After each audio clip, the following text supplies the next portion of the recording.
Hi, you just tuned into HorrorJunk.net. You might be a bit confused to see me here.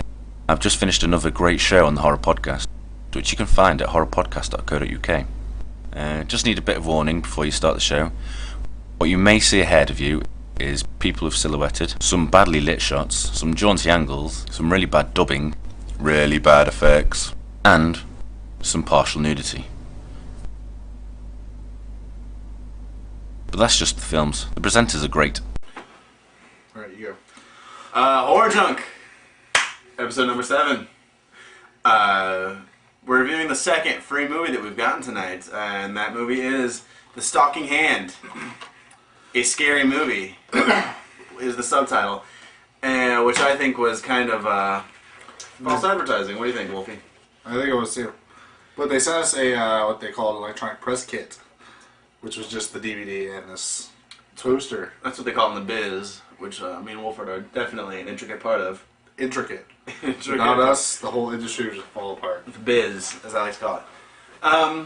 Not a great movie. There were some good parts and some funny parts, but to ruin the review, jump straight to the point, not great. I'm not impressed. It sucks because me and Tim were just really excited about this one. Because like we enjoyed blood-sucking redneck vampires. Absolutely. But we were like, oh, Stalking Hand, look at the cover. This dude has fingers through his forehead. The cover's great. The premise is fantastic. We're like, this is going to be like a straight-out, like, amateur, just straight-out horror. The title really brought me right in there. Yeah. And even after the movie started, for about the first maybe 15 minutes, I was still excited about it. Mm-hmm. Like I was still like, okay, it's a slow start, but this is gonna fucking rule. Yeah, I was thinking more like The Hand with Michael Caine from that late 70s. Old school. Maybe kind of an amateur little version of this. Right. Not so much. It's like blood-sucking redneck vampires, comedy with a couple of horror elements in it. But it didn't. Snookered. It didn't do it even as good as blood-sucking redneck vampires at all. Wow. Horror elements were few and far between. Comedy wasn't even really that funny. It relied mostly on the cartoony, like Wolford said.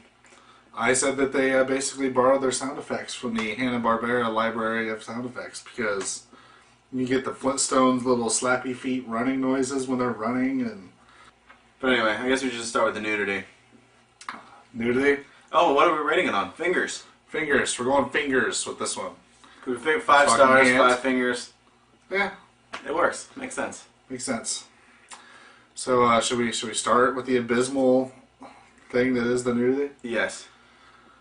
So, pretty quickly you start off with this backstory. And, guy and a girl in a car, guy trying to make out with her, her shirt comes undone. So we're just like, damn. Like a minute into the movie, there's boobs. This is fantastic. This is going to be great. That's the last boobs you'll ever see in this movie. First and last, which is really unfortunate because then there's like 2 hot chicks through the whole thing that you got to look at and know that you're not going to see boobs. And they both have huge boobs. Yeah, really disappointing. So, half a finger. I'm giving it like from the knuckle down. Gonna go, knuckle to knuckle on that one. Bad, yeah. This is horrible. I'm an appreciator of boobs. Right. And then they were good, but I mean, they weren't like fantastic. No. And that's all you get. I mean, I understand the amateur movies. You're kind of limited what you can do, but I mean, come on, guys, seriously. If The Seekers can have 5 sets of boobs, Stalking Hand can go 2 at least. I say if Last House on Hell Street can have 2 sets of boobs, Okay, good point. this one can have more than that. That's a good point. All right, so blood and gore, terrible. So not a lot of blood. Like virtually no blood. Because again, most of the deaths are just kind of goofy and they're made to be funny, not made to be scary. There was some blood when the guy's actual hand got cut off with the chainsaw. Mm-hmm. Other than that, not a lot. I'm going 0 fingers on blood. For a movie subtitled a scary movie, I'm sorry. We need blood, dude. We need blood. Buckets and buckets of blood. I'll even be nice and just go the 1 finger for the blood.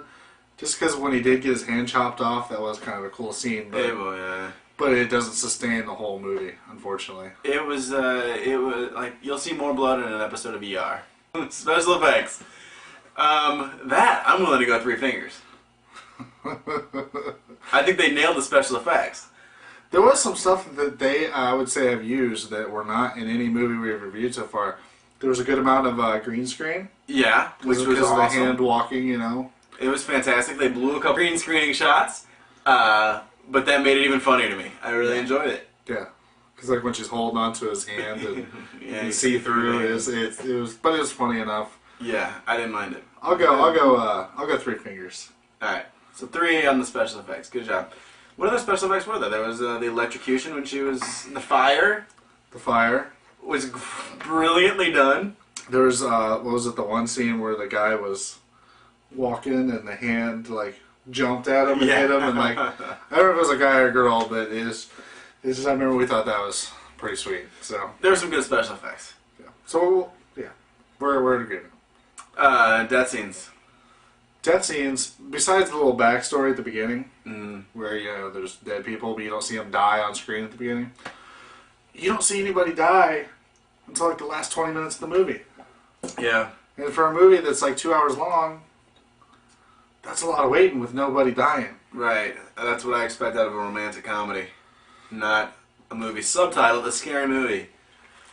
I was really disappointed by the lack of death scenes. But, I mean, they were kind of... The ones that were there were kind of good and kind of clever.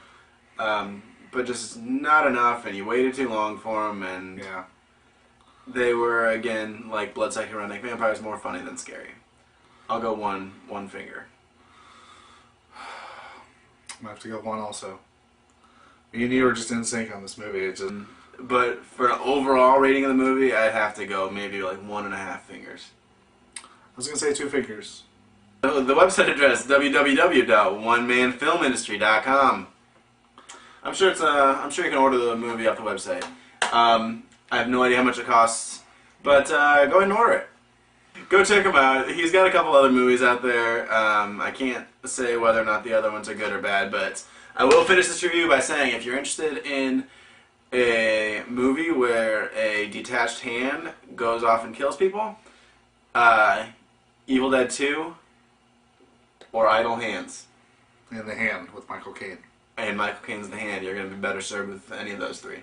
Yeah. But still, if anybody else out there, the amateur filmmakers, want to send us free shit to make fun of, we'd be glad to do it. Definitely, especially after this review. I'm sure we will get flooded. Viewer mail from Graham. Graham says, how is it the wiry balding gentleman has a video podcast devoted to horror movies and has not yet seen Bob Clark's Black Christmas? Thanks for any future clarification and keep up the good work. I'm not quite sure whether or not to comment on the fact that he called me balding or on the fact that he called me out on not seeing Black Christmas. Anyway, so I'll comment on the Black Christmas part. I haven't seen it. I have not seen every horror movie in the world, but I have seen a big portion of them. But Black Christmas is one that I don't feel necessarily warranted a remake, and so I'd never seen it. But I will touch on the fact that I saw The Hitcher this past week, and I had seen The Hitcher before, but it had been like, I mean, honestly, like 15 years ago. It was a long, long time ago. But this one was good. I mean, the Hitcher remake was a good remake of the original. It had a lot of the same elements that the original had, but also took a new spin on it. But I will say that overall, if you're judging a movie overall, I kind of enjoyed the newer one more. And that was just because the original was made in '86. It was kind of dated and kind of cheesy in some parts. But the killer in the first one was way scarier.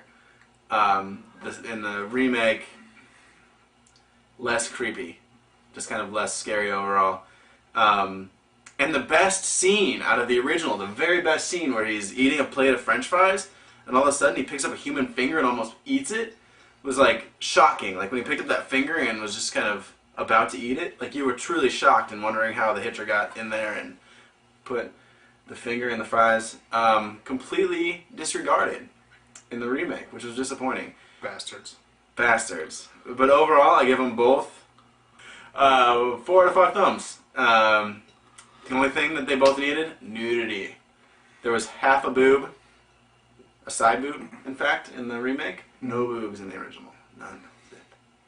But overall, that did not detract from the awesomeness of the movies. And Bruckheimer. You don't have to include a crazy car chase with explosions in every movie. I know that you think that sells tickets, and you might be right. But I swear to Christ, do one movie without car chases and explosions. It's a horror movie. There's no point to it. No need for car chases. There was a car chase in the original, but it didn't need to be as over the top as this one was. Friggin' ridiculous. Episode 7, signing off. This is Tim. This is Brian. And we watch crappy horror movies, so you don't have to. Well,